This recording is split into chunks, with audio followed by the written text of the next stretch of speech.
पाकिस्तानी अवाम इतनी अग्रेसिव है right now कि पहले बांग्लादेश से आपने अच्छे खासे कह लें कि मार खाई, अब आप इंग्लैंड से खा रहे हैं, तो आई डोंट नो कि आगे चैंपियन ट्रॉफी में इतना बड़ा टूर्नामेंट आ रहा है कैसे होगा वो, और पाकिस्तानी टीम वहाँ पर बल्कि नंबर 1 पाकिस्तानी टीम क्या करेगी। तो ये थी पाकिस्तानी अवाम की राय, आपकी क्या राय है नीचे के कमेंट सेक्शन में बता सकते हैं। हमारे चैनल को सब्सक्राइब करना बिल्कुल मत भूलिएगा। तो मिलता है अगली वीडियो में, अल्लाह हाफिज़। पाकिस्तान वर्सेस इंग्लैंड पहला टेस्ट मैच, जहां पर कह लें कि 500 प्लस का स्कोर करने के बाद पाकिस्तान की क्या सिचुएशन थी कि हमने कोई बड़ा मार्का मार लिया, और जिस तरह से हमें सेंचुरी नजर आई, शान मसूद की बात कर लें, साइम अयूब की बात कर लें, नसीम की बात कर लें, जैसे उन्होंने सबसे ज़्यादा पेस फेंक कर विकेट ली, अब वो विकेट भी काम नहीं आई। और जिस तरह से इंग्लैंड ने कह लें कि अपना कमबैक किया और कह लें कि 800 प्लस किया, और उसके बाद डिक्लेरेशन ले ली 7 विकेट्स के नुकसान पर। क्या कहना चाहते हैं सर कि उसके बाद पाकिस्तान की परफॉर्मेंस कहाँ गई, नंबर 1 बॉलिंग हमारी कहाँ पर चली गई है? फर्स्ट ऑफ ऑल तो पहली बात तो ये कि पिचेस का, ठीक है, पाकिस्तान में जो अभी जो पिचेस जिस पिच पे मैच हो रहा है वो तो बिल्कुल फ्लैट पिच है। आप कह लो कि यार आप बिल्कुल पत्थर के ऊपर जैसे आप खेल रहे हो, ठीक है। दूसरी बात ये कि पाकिस्तान की जिस तरह पास्ट में परफॉर्मेंस थी, उस परफॉर्मेंस को लेके आके चल रहे हैं, किसी तरह की चेंजिंग कुछ भी नहीं है। आप अगर अभी जो लोग देखें, मेन चीज़ आती है मीडिया के ऊपर। मीडिया पे लोग जो जिस तरह से कि हल्का सा किसी ने कुछ कर दिया उसको उठा दिया, हल्का सा किसी ने कुछ कर दिया उसको उठा दिया, ये सीन जो है वो मेरी नज़र में ठीक नहीं है। था कि बाबर आजम ने कप्तानी छोड़ी है, कप्तानी के बाद परफॉर्मेंस थोड़ी सी वापस आएगी, लेकिन परफॉर्मेंस उनकी और भी खराब हो गई है, नजर ही नहीं आई हम लोगों को। और हमारी बॉलिंग लाइनअप ने तो कह लें कि विकेट्स ना निकालने का जिम्मा उठाया हुआ है। सेकेंडली बात करेंगे हैरी ब्रोक्स की, जिस तरह से कह लें कि उन्होंने एक और रिकॉर्ड बना दिया, 300 मतलब कि सेंचुरी करते हुए दिखाई दी। उसके बाद आप देख लें जॉय रूट ने इतना अच्छा परफॉर्म किया है। मतलब इंग्लैंड की टीम पायनियर नजर आती है क्रिकेट की, और पाकिस्तानी नजर आते हैं पायनियर ऑफ बॉलिंग, लेकिन यहाँ पर तो बॉलिंग का सत्यानाश नजर आ रहा है, बैटिंग भी अच्छी नहीं, और ये शक्लें लेकर हमने चैंपियन ट्रॉफी में जाना है। बस वही बात है ना कि इस तरह से अभी आप इन्हीं प्लेयर्स की परफॉर्मेंस देखें डोमेस्टिक में, ठीक है, सबने परफॉर्म किया, सबने इतने बड़े प्लेटफॉर्म पे आके, जब मेन इंटरनेशनल प्लेटफॉर्म पे आके आपसे परफॉर्मेंस नहीं हो रही। हम इस बात पे बंदा ना कंफ्यूज होते, फिर समझ नहीं लगती कि यार ये गलती कहाँ पर है, किस मैनेजमेंट में गलती है, कैप्टनसी में गलती है।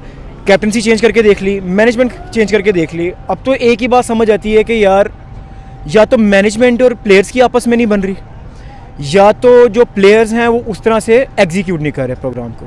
बिल्कुल आपकी बात सही है। हमें इंडिया के मैचेस देखने को मिल रहे हैं। आपने देखा होगा कि बांग्लादेश के खिलाफ टेस्ट मैच था, टेस्ट को T20 बना दिया, T20 सीरीज चल रही है, इनको T10 बनाकर खेल रहे हैं। सारे के सारे यंगस्टर्स हैं। हम कहते हैं टैलेंट बहुत अच्छा है, लेकिन टैलेंट को भाड़ में जो है ना, परफॉर्मेंस कहाँ पर है? मेन चीज़ पता क्या, मेन चीज़ है माइंडसेट और अप्रोच की, ठीक है। हम इंडिया को उठा लें, हम ऑस्ट्रेलिया को उठा लें, हम इंग्लैंड को उठा लें, हम न्यूजीलैंड को उठा लें, हम साउथ अफ्रीका को उठा लें, हम इवन के वेस्ट इंडीज़ को हम उठा लें, आप उनका कैप्टन देख लें, आप उनके प्लेयर्स देख लें, उन सबकी अप्रोच क्या है? अटैकिंग अप्रोच है, उनका अटैकिंग माइंडसेट है, वो फर्स्ट बॉल से अटैक करना शुरू करते हैं। हमारे जितने भी प्लेयर्स हैं डिफेंसिव माइंडसेट, डिफेंस करें, शुरू की 4-5 बॉलें खेल ली, फिर 10 बॉलें खेल ली, सेट होने में लगा दिया, फिर एंड पे जाके जब स्कोर फंस गया, फिर प्रेशर में आके रिस्की शॉट्स खेल ली, जिसकी वजह से मैच डेड हो गया। यही से अभी तक इनको ये चीज़ समझ नहीं आई। तो कब समझेंगे ये? इतने टूर्नामेंट से आगे चैंपियन ट्रॉफी ऑलरेडी पाकिस्तान 2017 के बाद बेकार टीम नजर आई है हम लोगों को, और ऊपर से इंडिया को इनविटेशन दे रहे हैं कि भाई यहाँ पर आ जाओ। अब इसका तो अल्लाह ही गवाह है, ठीक है। अब हम तो नहीं कह सकते कि किस तरह से। देखें, पहले हम ये कहते होते थे कि मैनेजमेंट चेंज हो, मैनेजमेंट चेंज होगी, फिर हम कहते थे कि कैप्टन चेंज हो, कैप्टन चेंज हो गया, फिर हम कहते थे कि हमारे जो प्लेयर्स हैं वो चेंज हो। पूरी टीम चेंज करके देख लिया आपने, कहीं पे आपको 19-20 का भी फ़र्क नज़र नहीं आ रहा। तो मतलब पीसीबी को ख़त्म कर देना चाहिए। क्या कह सकते हैं अब इस पर, मैंने ख़त्म नहीं करना चाहिए, मतलब कि आप उस तरह से प्लान उस तरह से बनाएं, फिर उनको एग्जीक्यूट अच्छे तरीके से करें। आप रिहैब जो आपके सेशंस हैं वो आप ऑर्गेनाइज़ करें, और बाकी मुझे नहीं लगता कि अभी क्या कह सकते हैं अभी, मतलब इवन कि जो अभी पाकिस्तान का अभी अगर आपने भी यही देखना है कि जो पाकिस्तान अभी मैच हारा था वर्ल्ड कप में इनसे अमेरिका से जो मैच हारा है, वो मैं कहता हूँ सबसे शर्मनाक शिकस्त थी वो। और जो इंडिया से मैच हारे, जीता हुआ मैच था, वो कह सकते हैं कि यार पिच का फैक्टर था, लेकिन यार आप इतने बड़े पिच का क्या फैक्टर है जब पाकिस्तान में रहकर हमें अपने होम ग्राउंड की पिचेस का आइडिया नहीं है। ये बात मैं करने लगा था अभी। अब वही बात है ना कि अभी इंग्लैंड आया, इससे पहले अभी ऑस्ट्रेलिया होके गया, हमारे होम ग्राउंड पे वो हरा के गए। पिछली हम 4 के 5 सीरीज़ अपने होम ग्राउंड में बैक टू बैक हारे हैं। तो इससे ज़्यादा शर्मनाक चीज़ तो मेरे ख्याल से कुछ भी नहीं हो सकती। और बाकी ये देख करना चाहिए कुछ ना कुछ, तो पीसीबी को करना चाहिए कि कुछ ना कुछ इस तरह के मेजरमेंट्स लेने चाहिए कि यार कि एटलीस्ट कुछ सीरियस होके आप किसी ना किसी ना कुछ तो करें यार, कि मतलब कि सीरियस होके टीम पे एक तवज्जो दें, उसके अंदर जो कुछ होना है। आप बेशक क्रिकेट से ब्रेक ले लें, आप 1 साल ना खेलें कुछ नहीं होता, आप 2 साल ना खेलें कुछ नहीं होता, लेकिन 2 साल बाद ऐसा कम बैक करें कि दुनिया देखे। एक टीम इनको 30-30 विकेट लेने की सलाहियत रखती है, और ये वो जीतेगी या ये जीतेंगे कि जो एक बारी की 10 विकेट नहीं ले सकते, जो पूरी मैच में 20 विकेट इन्होंने क्या हासिल करनी है। अगर मैं फास्ट बॉलर्स वाली पिच बनाऊं तो तुम्हारे जो है वो नईद राणा शना आपको लपेट लपूट के चले जाते हैं। 156 रन करने के बाद कोई टीम एक इनिंग से हारेगी तो वो भी ये माशाल्लाह से पहली टीम पाकिस्तान बनेगी। आज 825 रन जो इन्होंने खाए हैं 5.5 के रन रेट से, ये जिंदगी में टेस्ट क्रिकेट की पहली टीम बनी है कि जिसने इतनी तेजी से रन खाए हैं। 5.5 के रन रेट से 825 रन खाए हैं। 300 एक बंदे से और दूसरे से 350, उस बेचारे की किस्मत खराब कि वो दूसरा 300 करके नहीं गया। तो इतने गंदे गंदे रिकॉर्ड, और उसी पिच पे जब इनकी बारी आती है तो ये जो सो कॉल्ड किंग जो बनाए हुए हैं वो मुंह पे कालक मलवा के वापस चले जाते हैं। बाबर आजम उतने रन उसने पिछले 4, 6, 8, 10 जितनी मैच खेला पाकिस्तान इस साल, इतने रन उसने मिला के सिर्फ टोटल नहीं किया जितना ब्रुक एक इनिंग में करके चला गया, जितना एक इनिंग में वो करके चला गया। ये बाबर आजम, ये किंग किस चीज के किंग है भाई? ये क्या किंग है? ये हैं जनाब यहाँ पे। और तुम लोग मैच भी नहीं बचा सकते। कुछ थोड़ा सा मैच तो बचाना दूर की बात है, तुम 1-2 सेशन भी खड़े होकर बारी नहीं कर सकते। लारा ने भी 400 किया था, 400 किया था, और इंग्लैंड को फॉलो ऑन करवाया उन्होंने, 200 के आसपास आउट कर दिया। दूसरी बारी में वो मैच बचाने में कामयाब हो गए। और इस पिच पे मैं लारा की बात बता रहा हूं, जो वर्ल्ड रिकॉर्ड है, 400 रन उसने किए थे। 400 रन 750 पे डिक्लेयर किया वेस्ट इंडीज ने, 200 पे आउट किया इंग्लैंड को। इंग्लैंड वालों ने बाकी के जो 5 सेशन थे वो बैटिंग करके मैच बचाने में कामयाब हो गए। इस पिच पर जहां पे उन्होंने 825 रन इनको 5.5 के रन रेट से मारा है, इतना बेदर्दी से, बेरहमी से, उस पिच में ये 5-4 सेशन क्या, ये एक सेशन नहीं सरवाइव कर सके। टॉप की ऊपर की तो सारी विकेटें आपकी निकल के जा चुकी हैं, सारी की सारी आपकी ऊपर की विकेटें जा चुकी हैं। ये तो नंबर 7 वाला और नंबर 8 वाला बैटिंग कर रहा है, कितनी को बैटिंग कर लेंगे? तो उस पिच पे जहां पे ये भीख मांगते रहे, एक एक सेशन के लिए ये तरसते रहे, ये तड़पते रहे, ये बॉलिंग पे बॉलिंग करवाते रहे कि शायद हमें कोई, और कहीं अगर गलती से कोई कैच निकल भी आया, कैच भी छोड़ रहे। बाबर आजम, कैच भाई तुमसे हो नहीं रहा। आप समझे कितने कैच निकले होंगे जब 825 पे उनके आउट ही आप नहीं पूरे कर सके, तो इतनी मुश्किल कंडीशंस में आपके कितने को कैच निकले होंगे। और जो कैच निकल आया वो कैच भी तुम लोग मुंह से पकड़ रहे हो, वो कैच भी मुंह से पकड़ रहे हो।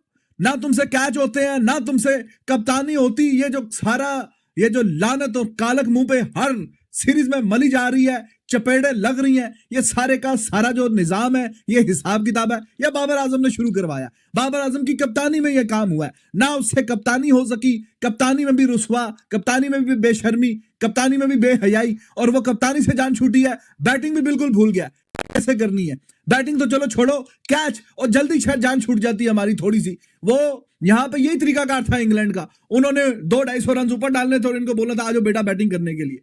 अगर तुम लोग थोड़े से कैच कुछ भी पकड़ लेते, कैच भी नहीं से पकड़ा गया, कैच भी नहीं पकड़ा गया भाई, टाइमली की शायद तुम लोगों की थोड़ी बचत हो जाए।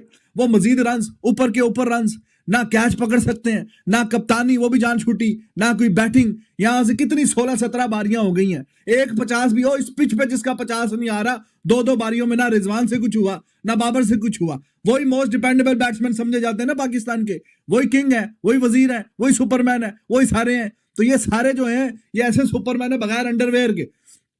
सुपरमैन, जो सुपरमैन ने ऊपर पहना होता है अंडरवेयर, पता नहीं इन्होंने पाकिस्तान की ऐसी हालत कर दी है कि बिल्कुल काबिले रहम हालत कर दी है। उसी पिच पे एक सेशन नहीं सरवाइव कर सके, एक सेशन। और वो इंग्लैंड के जो टीम भी आती है विजिटिंग साइड, उनकी बैटिंग इनसे अच्छी, उनकी बॉलिंग इनसे अच्छी, उनकी स्पिन बॉलिंग इनसे अच्छी, उनकी फास्ट बॉलिंग इनसे अच्छी। वो जो कार्स है वो इनके लिए कर्स बन गया। वो 145 की स्पीड से बॉलिंग कर रहा है। वो कैसे कर रहा है भाई? उसने कोई पीछे रॉकेट फिट करवाया हुआ है? वो कैसे कर रहा है? फास्ट बॉलर तो तुम्हारे थे, वसीम वकार शुएब, तुम लोग सीना चौड़ा करके बोलते हो हमारे फास्ट बॉलर कहाँ है? वो मर खप गए सारे। कहाँ है आपके फास्ट बॉलर्स? 130 की स्पीड से तुम यहाँ पे बॉलिंग कर रहे हो, वो जो 140-45 की स्पीड से कर रहा है वो बता रहा है, ऐसा लग रहा है कि अभी विकेट आएगी। यहाँ पे सरवाइव करना मुश्किल हो गया आपके लिए। एक ओवर में ऐसा लग रहा जी अभी आया। वो कैच ना छोड़ता शुएब तो अभी तक शायद वो सारी लपेट देते। वो आधा घंटा पहले कैच छोड़ दिया उसने आमिर जमाल का, वरना 7वीं विकेट वो गिरती। और बाकी तो रेत की तरह, दीवार की तरह जो है आपकी ताश के पत्तों की तरह विकेटें गिर रही हैं ठा ठा ठा ठा। और ये उसी पिच पे, इससे ज्यादा शर्मिंदगी वाली क्या बात होगी कि 850 रन उन्होंने 850 रन डाले हैं उस पिच पे। ये एक सेशन नहीं सर्वाइव कर पाए, एक सेशन नहीं। तो ये इनकी हालत है, ये पुरानी हालत है। मैंने कल भी आपसे बोला था ये दूसरी इनिंग में इनसे 150-200 के अंदर ये निपट जाते हैं। जो इन्होंने रन्स करने हैं पहली इनिंग में करने हैं। और अगर इंग्लैंड ने 100-150 ऊपर डाल दिया फिर आप देखना इनके तमाशे क्या लगेंगे। और वो तमाशे आपने देख लिए क्या लगेंगे। ये इनके बस की बात नहीं है। ये भाई बंदे में कोई थोड़ी सी शर्म यहाँ होती है कि इतना तुम लोगों को उन्होंने कुट के बुरा हाल कर दिया, बुरा हाल। और हम थोड़ी कह रहे हैं मैच जीत जाओ यहां से, और कोई थोड़ी मैच ये बचाने की भी इनकी बस की नहीं है। इनको आप एक दफा फिर बारी दें, यकीन करें इंग्लैंड को एक दफा छोड़ के 2 दफा और आउट कर देगा। कल वो पूरा दिन बॉलिंग करे, इनके बस में नहीं है। ये टेम्परामेंट, ये प्रेशर, ये हैंडल करना, ये कैसे करना क्या है, ये इनका बस का नहीं है। वो 20 विकेटें आपने हासिल करनी होती है एक टेस्ट मैच जीतने के लिए। इंग्लैंड तो 30 विकेटें भी हासिल कर लेगा। वो कल ये बाकी की 3 आउट करके आप यकीन करें कि इनको दोबारा वो बोले एक दफा फिर आप बैटिंग करें, ये एक दफा फिर भी ये पूरा दिन जो है वो सरवाइव नहीं कर सकेंगे। एक टीम इनको 30-30 विकेटें लेने की सलाहियत रखती है और ये वो जीतेगी या ये जीतेंगे कि जो एक बारी की 10 विकेटें नहीं ले सकते, जो पूरी मैच में 20 विकेटें इन्होंने क्या हासिल करनी है। ना तुम बांग्लादेश से मैच जीते, बांग्लादेश ने भी आपको तरसा के मारा 565 रन उनसे भी, और यहां पे भी इस टीम में सकत ही नहीं है ये 20 विकेटें हासिल करे। ऊपर से अब देखें आप पिच को क्या बोलेंगे, पिच को कोई क्या बोले, वो जिसने बनाई है पिच तो जैसी तैसी बनी हमने देखी है, वो आके इनका गिरेबान पकड़ेगा। ओए बेशर्मो, ओए जाहिलो, पिच को क्या बोलते हो? 5वें दिन तक तो मैच ही नहीं जाता, 5वें दिन से तो पहले तुम लोग हार जाते हो। तो पिच का मुझे क्या कह रहे हो? वो टोनी शोनी जो भी भाई है वो उनको बोलेगा कि यार क्या पिच क्या कर रहे हो, मैच कितने दिन में फारग हो गया? बोले 4थे दिन में फारग हो गया। तो वो कह रहे हैं फिर बेवकूफ के बच्चों मुझे क्यों आगे पकड़ते हो, मुझे क्यों कहते हो? तुम्हारी टीम में दम ही नहीं है। अगर मैं फास्ट बॉलर्स वाली पिच बनाऊं तो तुम्हारे जो है वो नईद राणा शना आपको लपेट लुपूट के चले जाते हैं।